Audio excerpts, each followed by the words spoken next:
Welcome back, everyone. So Thursdays are unless I'm in a week of something, Thursdays are a day where I actually never have videos planned. It's usually a day off. But given the fact that I'm on vacation, I've had pretty much every day off, and I'll admit, without having a actual thing to focus on, it does get a little jarring, being like, what do I do now?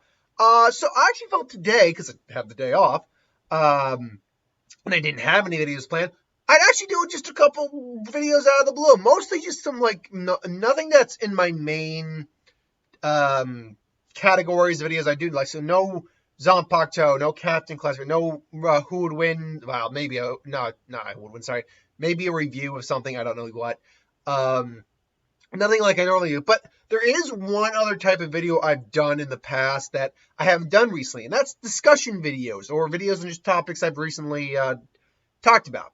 So I figured today, yeah, it's a slow day. It's a lazy day. I can just do my own thing. That's what we'll do. We'll basically talk about just some random stuff. And the first thing I'd like to talk about is the Cant Your Own World Bleach light novel, Volume 2. Now, I've picked up Volume 1 and now recently read Volume 2.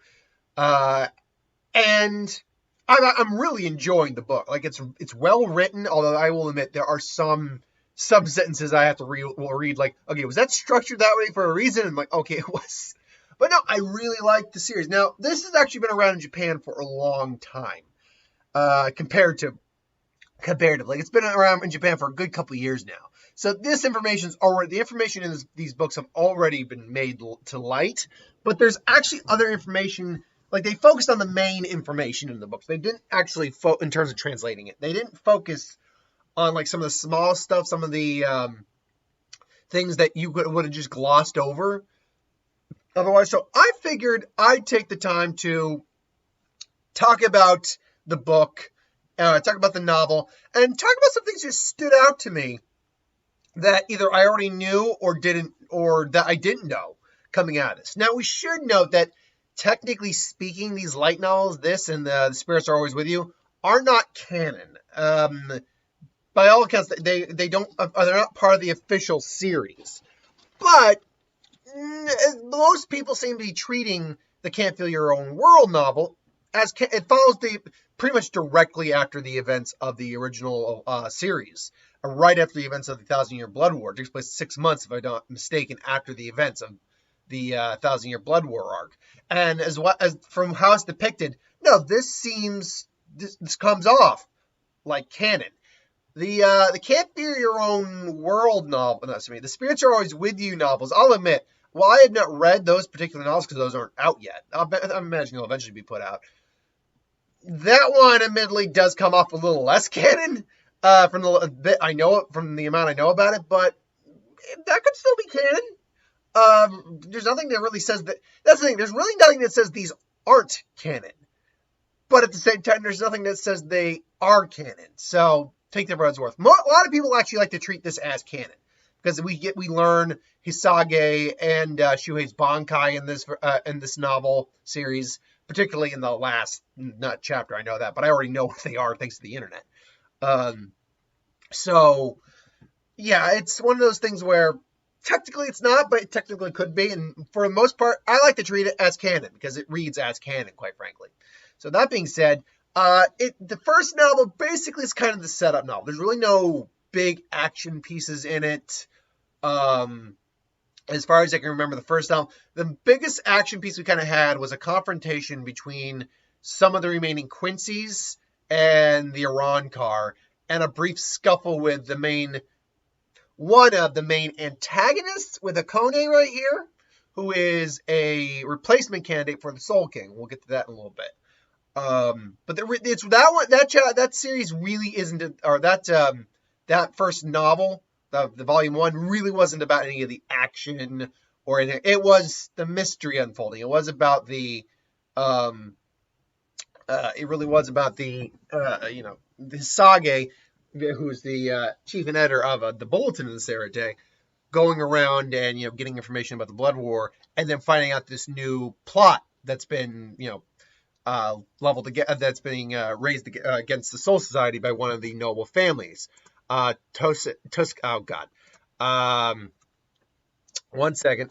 I can't remember the guy's name. So, I mean, briefly speaking, what do we learn in the first off? I like both of them. I like the second one better because there's just more action and more characters I love. Because Uehara is actually in the second one. He gets a really cool fight scene, and just his personality just really shines through. And Kibashi shows up briefly. Those are two of my favorite Bleach characters. So there you go. Okay, Tokunada Suna. One second. Suna Yashio. Yeah, that's the name of the actual villain of the arc. But what do we learn? We learn a lot in the first one. We learned that there are Quincy's that were able to escape, or they're under Kuratsuchi's control, basically. Because remember, he had the zombie court squad. He's taken some of the Quincy's under his belt, under his command. So we know that happened. We know that there are still Roncar that are basically alive. Both we know Halibel, Nell, and Grimjow both go back to Wakamundo. I believe it's Rudadon or Rubidon. The Quincy with the horse mask, who turns into the tree. He's still around. The two Quincy girls, Arankar girls that were really just terrible against the Orihime, they're still around. I believe it's Halibel's Fraction are still around. So there are still a good number of Arankars still around. We also learned that we also actually learn a bit more about a couple of their powers per se, as that Giselle, Lilietto, and Bambietta are still around, though Bambietta is technically still dead. We know that we learn also that Lilietto, who is Sturmer G the Glutton, who can consume anything, is always hungry.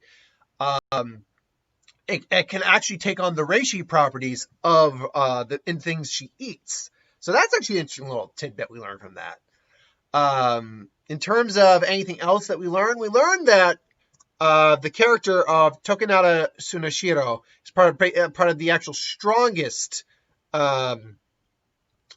noble family, and that he is the overall villain of the arc, and that he is a slimy son of a bitch. Like, seriously, he's also the one who killed Tozen's friend.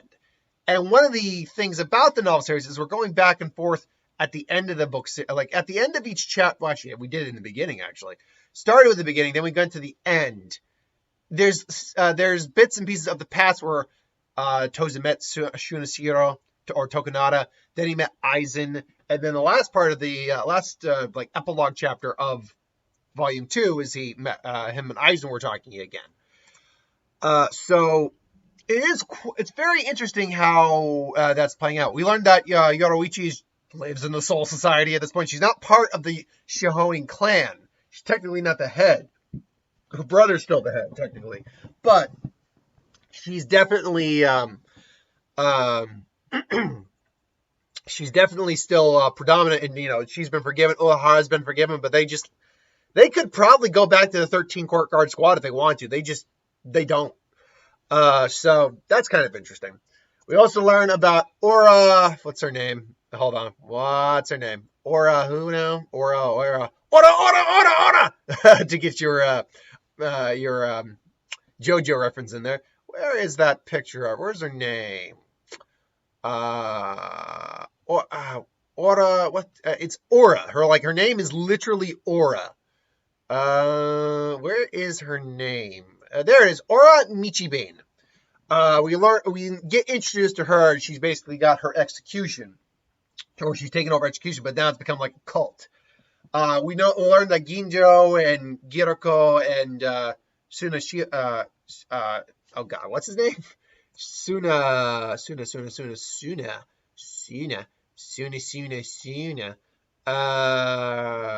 God, what's that? I know it's Suna something because the TS makes a S sound. Where is that guy? Because they basically they're still around there, kind of living and hanging off of Ikaku, and Hisage goes to actually kind of interviews him a little bit. Where is that guy? Where is Sunashiro? Is that it? I believe it was Sunashiro, wasn't it? Anyway, that's a lot of takeaway, and then the mystery unfolding what's going on. That's the takeaway I got from the volume 1. Volume 2 actually, I think, gives it. First off, I think the volume 2 is far better than volume 1 because it blends a lot more action and story together. But more importantly, we actually learned a lot. So the main plot of the story is Tsuneyashiro, or Tokunada, has created basically a substitute Soul King body in the form of this person, Hakone. Hakone is described as being genderless. So even though it looks kind of like a boy, it could also look a little bit like a girl, but Hakone is genderless. And Hakone was literally created for the sole purpose of serving Tokunada. And therefore, he's got, again, I might say he, because frankly, I view it and I look and see it looks a bit more like a male, but I'll try to be gender pronouns. I'll try to be respectful of pronouns. Hakone, it basically lives to serve because that's what Hakone was created for. So Hakone has the mentality of this chipper little kid who just happens to be so powerful that he can overwhelm Vassalore class Arancars without difficulty. And the fact is, we also opened to the Soul Palace, and that was another thing we learned in the beginning, that more about the Zero Division, about what the Soul King kind of is, and the fact that a sword was stolen. It's a sword you see Hakone use, that the Zanpakuto, specialized Zanpakuto, which in fact we learn is we learn more about it, I believe, in the third book, but it is a sword that has the abilities of a hollow, including a resurrection, known as, oh god, Ikomo Kidome, which is actually a giant ancient hollow, which is huge and literally so powerful that it's like spawning other hollows. And she was like, "What? I believe that's your mama, honey. Why are you? I don't know why Domino's getting all fussy all of a sudden. She heard noises, and I'm pretty sure it's just my sister upstairs." But the hollow Ikome Mode, whatever, him, is so old that in New Baragon back in the day, it was actually kind of upset to hear it die. He died. And he's so powerful that it's like he can just spawn legions of hollows. And they explained that that Ikone is a combination of Fullbringer Ryatsu, of Shinigami Ryatsu, of Quincy Ryatsu, and of Hollow Ryatsu. He is a combination, or Ikone is a combination, similar to how the Soul King is kind of like an embodiment of so many evil Ryatsus. And that it was Gremmy's brain that was used in the formation of this. And if you remember Grammy, the Stern V, that's going to play in later, because I do know some spoilers about the last volume. I know about the two Bankais we get to see, Shuhei's and Shinji's. But also, there's a fight between Kenpachi and Hikone that happens. And it's basically the base instincts of Grammy kicking in in that fight. I was like, no one's ever bared their... Whoa, one second. What's that sound? It's like, no one's ever bared their teeth with me. I just want to kill this guy. It's like, yeah. But more importantly, among other things we learned in the chapter, or in the volume, yes, Urahara survived. He's there. He has a pretty cool fight with Fullbringer Aura Michibane, whose Fullbring is just... who's a very unique character in the sense that her Fullbring isn't revolved. She has no attachment to anything. The only attachment she has is to her actual power itself. That's how her Fullbring manifests. And because of that, her attachment is to herself. So she can manipulate herself, molecular structure. She can actually just create things out of thin air. Urahara likened it to Keto.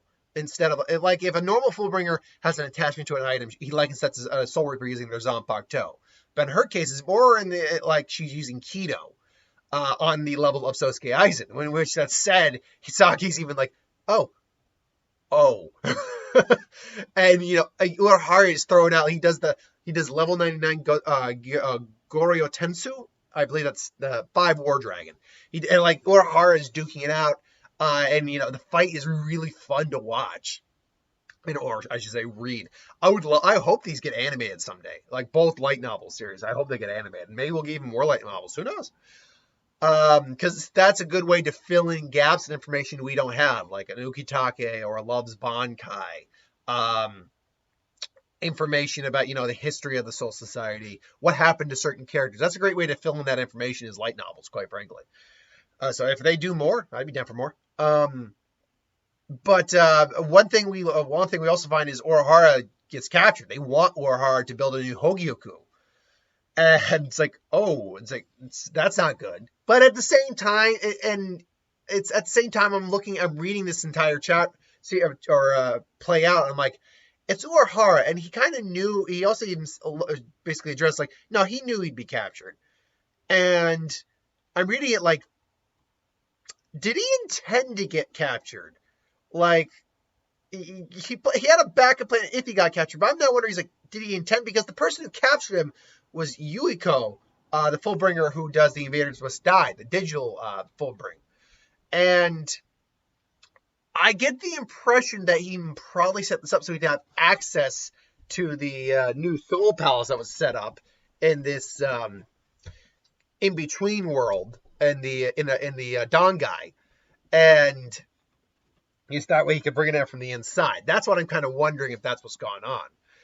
Other things we learned. One thing I found interesting that's just kind of really glossed over is the fact that when Soifone and Yoruichi go to confront Tokinada, because they know the ability of a Zanpakuto, or at least they think they do, is to copy, or is to, not copy, but to mimic the abilities of other Zanpakuto. They both being, combat-oriented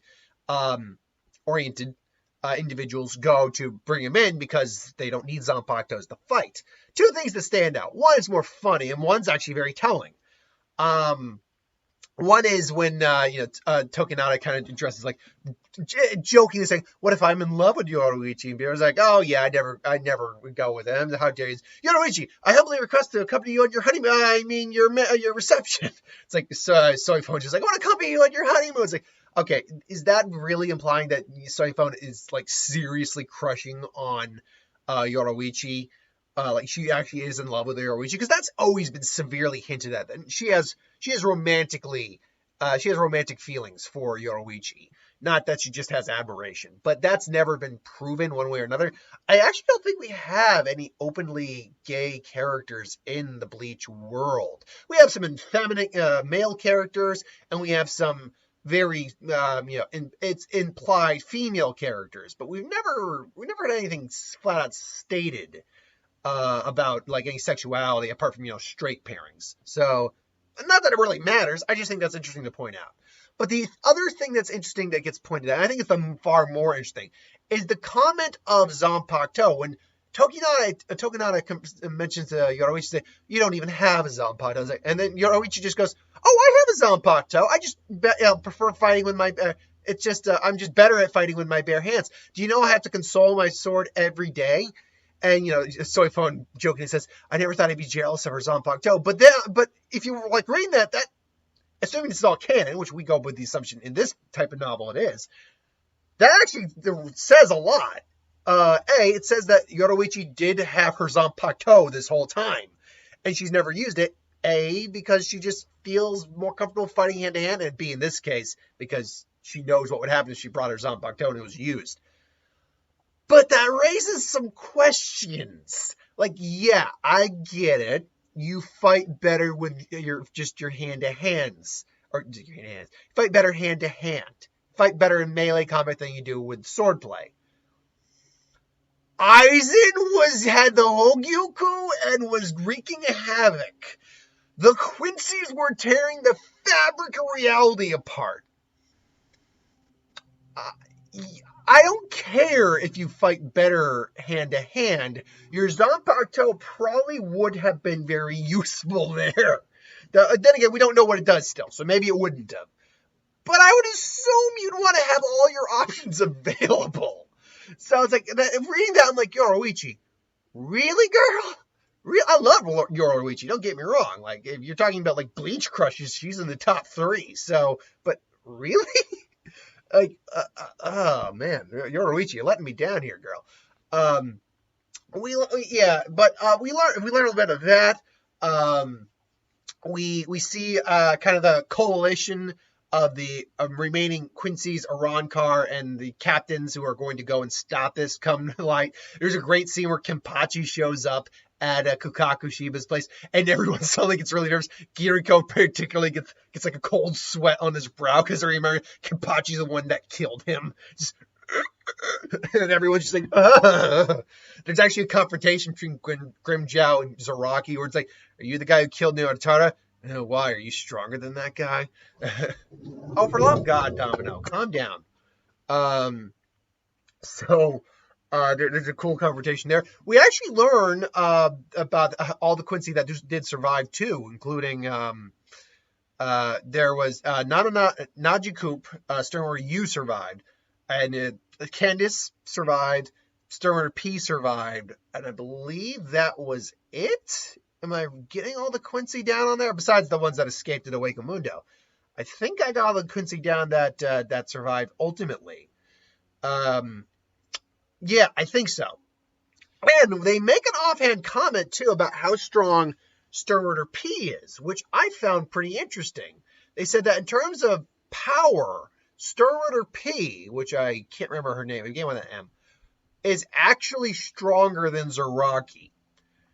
Now, I read that, I'm like, really? Sternwater P is that strong? But then I thought about it more, I'm like, okay, well, they're just talking about pure physical strength. I could understand that. I actually could understand that. Because Zaraki's power isn't just pure, I mean, he is raw power, but there's more to it. Like he has his Ryatsu, his blade, the whole shebang. You actually put Sternwater P against Zaraki, and eventually I will do a Captains versus Quincy video series. Yeah, Domino, that's your mama. Your mama's upstairs. Domino, why are you getting so fussy? That's your mom. That's Laurel. My sister's making sounds upstairs, and apparently the dog's reacting to it in a way that's like, oh, that's not my mama. But yeah, if Zaraki had actually gone like Nozarashi on Sternwater P, there's no way she could, because she's got to stop a cut, she's got to stop a blade, and that's the reason a blade can be so dangerous, because you're concentrating all the force of the impact into this very thin line that can basically just take something off, just end something. So that's why a blade, and that's why Kenpachi's so freaking powerful in many ways. Also, this giant warhammer, and he's pure power. He's power incarnate, pretty much. So that's kind of what that kind of surprised me. But I thought of it. That's pretty interesting. Otherwise, I mean, there's a lot of great fights in this novel. One last thing I'd like to point out before we end the video is a comment on Hisage being actually Shinji. Ugh, so many H's and S's in this series. Shinji's Sakenade is actually a lot more powerful than it appears, because Sakenade can not only invert your sense of direction, your senses, left becomes right, back becomes front, up becomes down. Also, he can invert sounds and words too, and he even explains that he's trying to invert hot and cold. Like, that's an interesting concept, because technically inverting your senses would imply that you can invert all 5 senses with practice, because you can invert your senses of hearing and sight right now. You have 3 other senses minimum. There's technically a 6th sense, but we're not getting into that. But that's including, so touch, taste, and smell would still be on the list. In theory, yeah, and you go, baby, calm down. In theory, he could pretty much pull an Aizen just in a slightly different way with enough practice, inverting hot and cold, basically inverting your sense of touch. Make it feel like something's touching you when it's not. Or make it feel like there's nothing touching you when it is, so you wouldn't even know you got stabbed. But that's not all. He's still working on that, but that's not all. He can actually shut off the directions that are being affected and turn them back on. So he can, all the directions are being affected, left, right, back, front, up, down. He can turn off up, down, keep back, up, down, left, right, but then turn it back on immediately. He can turn them all off and then just immediately go back into it again. Sakanai is actually a lot stronger than I think people gave it credit for. And Shinji, I think, is a lot stronger than people give him credit for. Because I remember someone was commenting that I didn't agree with the placement of one of the characters. And they said that Shinji was to be tough would be far more, or the character would be far more powerful than Shinji. And I'm looking at it like, I don't think they would be. And this is why, because of this and this and this. But even I'm like, oh, I didn't realize how strong Shinji really was. I would actually have to really, again, if I ever redid the 20 class Shinigami video, I'd have to get more information on some characters that aren't in the video, quite frankly. Like I'd have to get more information on Ukitake, Love, Lisa, Tetsuzayama, Isane, basically, because they're all captains at this point, or have been captains. So I'd have to get more information on them, or the Zero Division, what their capabilities are, for me to consider redoing the video series. Don't get me wrong, I have considered like some of the placements after I did it, doing the video. I'm like, maybe I shouldn't have done this, but ultimately it really wouldn't have changed anything that much. But yeah, Hiraku, Shinji is actually a lot more powerful than I think a lot of people gave him credit for. So yeah, I mean, the story is actually it's really well written. It's really well paced. I do like the illustrations that are in there. Obviously, at the end of the novel volume here, I keep saying Hisage, Shinji Hisage. Actually, that wouldn't be a bad name. Shinji activates his Bankai, and that's where it ends. Now I know what his Bankai does. I've done the video. The internet's been around for a good long while, and I've done the video series and all that. So I know what both him and Hisage's Bankai actually are. But it's going to be fun to actually read it in a novel and see how it really played out. Even though I know it happened, it played out favorably for the heroes. So either way, that's my thoughts on the Bleach Can't Fear Your Own World light novels. Light novels volume, a little bit of volume 1, but mostly volume 2. Yeah, I really liked it. I'm the next and final volume comes out in March, so I gotta wait that long. But either way, I can wait. Still a good novel. I might give it a reread. It was actually pretty good. Until then, though, thanks for watching. Hope you enjoyed. Like, comment, share, subscribe. As always, you want us to review something, put in the comments below. Let us know. We'll do a review of it at some point. I just reviewed Win, Star Wars, Super Magic, What If, anything to do with the channel. Put that in the comments below. I'll get that at some point.